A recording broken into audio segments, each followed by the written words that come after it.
Hi everyone, I'm Sam Farsky. And I'm Michael Garcia. And welcome back to another episode of the Sailor Station.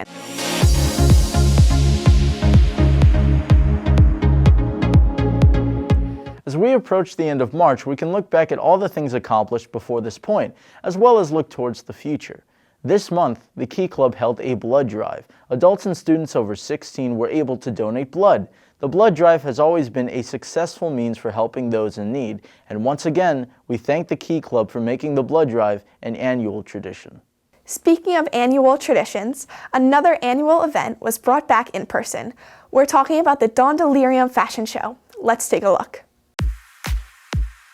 Okay, families and friends, welcome to our 32nd annual Dawn Delirium Fashion Show. The Dawn Delirium Fashion Show was held on March 3rd. That night, seniors and Oceanside staff members modeled prom fashions.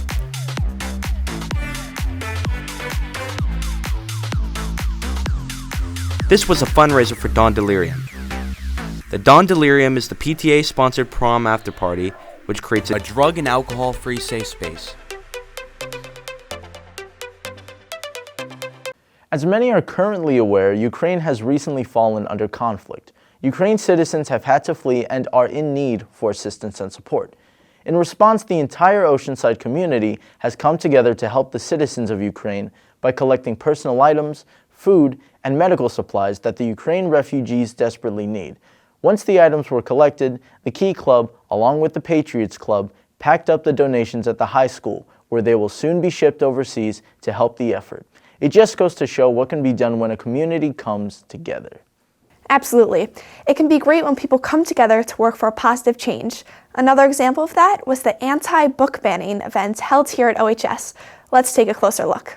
My name is Mahakdeep Kaur. My role is that I'm the Vice President of Oceanside High School Book Club. Today, the event is about writing letters to authors whose books have been banned and just showing our appreciation of their work. So this event is really important because a lot of the banned books have themes about racism or LGBTQ, and a lot of it is centered around rights or discussing history involving how people achieve these rights. And I think that taking these books out of school libraries will not allow students to access this material that's important for them to learn. So, for example, I don't have Anne Frank with me, but her diary was banned in certain parts of the country because the school board thought that they were too depressing for children to read. It's such a classic novel, and it's so important that students read her work and read what she went through with the Holocaust. It's a part of history. So I think taking this book away is just going to undermine what students are learning in classrooms right now. Harry Potter was banned because parents thought it promoted witchcraft, while really it's just a fantasy exploring that world as well as many other themes. And I think as students, it's our right to be able to access these materials. So the end goal of writing these letters is, one, we want to show authors that we appreciate their work and that we think that banning these books is going to have a negative impact on the youth of America. But another thing is we just want to spread awareness about this because a lot of people don't understand that these books are banned, and some people don't even realize that they're banned in America. When I talk to people about this, they're really surprised about why these books are banned, where these books are banned. So I think the main goal is just spreading awareness and telling people about this issue. We're not expecting letters to be long paragraphs. We're just asking for 3 to 5 sentences. And I think sending these letters to the authors is just going to show them that we as a school appreciate them. Even if you don't have time to write a letter, just come down and take a look at some of the books that are banned, or check out our display in the library to see why some books were banned. One final thing I have to say is just read these books. You don't have to write letters. You don't have to do any of that. Just read them and appreciate that you have accessibility to these books in our school library or in our public libraries. Show appreciation to your librarians and to your teachers, for continuing to support these books and teach material. The Oceanside community also rallied together to support the students in the ACE classes at the second annual Life It basketball game, which was held last week. It was such a great opportunity for the ACE students here at OHS to have the experience of competing on a sports team of their own. Here's physical education teacher Mr. Gilbert to tell you more about it. I'm Brian Gilbert. I'm a phys ed and health teacher here at Oceanside High School. I teach the ACE students in health class, and we wanted to continue a program that gets these students not only participating in school but out of school as well. The Life Fit program does just that.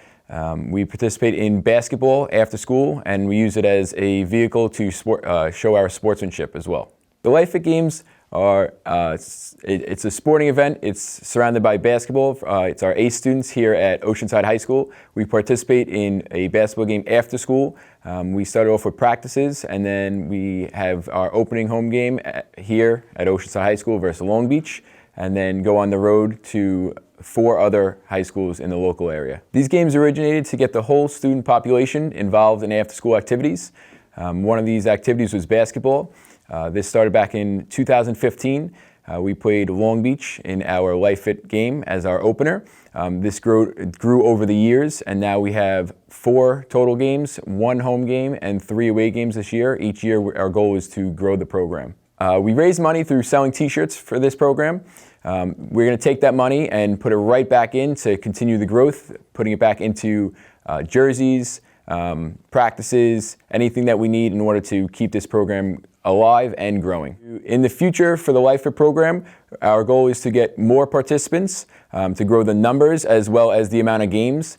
Over the past few years, we have 4 times as many games as when we started. We want to play more schools, have more time after school to practice and play, as well as to upgrade our equipment, such as jerseys. From administration to teachers to coaches, we all got together. It took many, many people to put this game together, and everybody along the way was not only helpful, but we're very eager to get involved. Speaking of sporting events, Sport Night was held on March 12th, where the Jet Blue team went up against the White Marks the Spot team. For the 4th year in a row, the White team came out victorious. It was a fun night for all involved, and a big congratulations to the White team. We look forward to next year's Sport Night to see if Blue can break the streak. That'll be all for today's episode. Make sure to subscribe to our YouTube channel to see the upcoming Sailor Station programs, including March Madness with Matthew Weininger. Matt will analyze this year's contenders along with sports aficionados, Mr. Halley and Mr. Manning. Also look for a new episode of Nerd Culture where we will be discussing the new Batman movie. We hope everyone has had a great day. Thank you for watching. I'm Sam Farsky. And I'm Michael Garcia. And for all things Sailor Nation, we are your Sailor Station.